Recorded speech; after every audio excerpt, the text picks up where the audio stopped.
రాష్ట్రంలో రాక్షస పాలన నడుస్తోంది అన్న కల్వకుంట్ల కవిత వ్యాఖ్యలపై ఎమ్మెల్యే దానం నాగేందర్ కౌంటర్ ఇచ్చారు. రాష్ట్రంలో ప్రజా పాలన నడుస్తోందని తెలిపారు. సీఎం రేవంత్ నేతృత్వంలోని కాంగ్రెస్ పాలన దేశానికే ఆదర్శమన్నారు.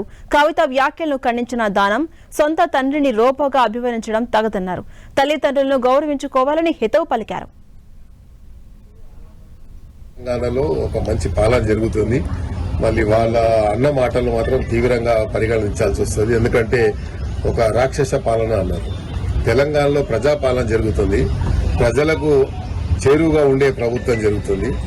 ప్రజలకు అందుబాటులో ఉన్నటువంటి ప్రభుత్వం జరుగుతుంది. కాబట్టి మరి వాళ్ళు పెట్టిన ఉద్దేశం ఉంటే టార్గెట్ ఇంకోటి చేయడం కరెక్ట్ కాదు.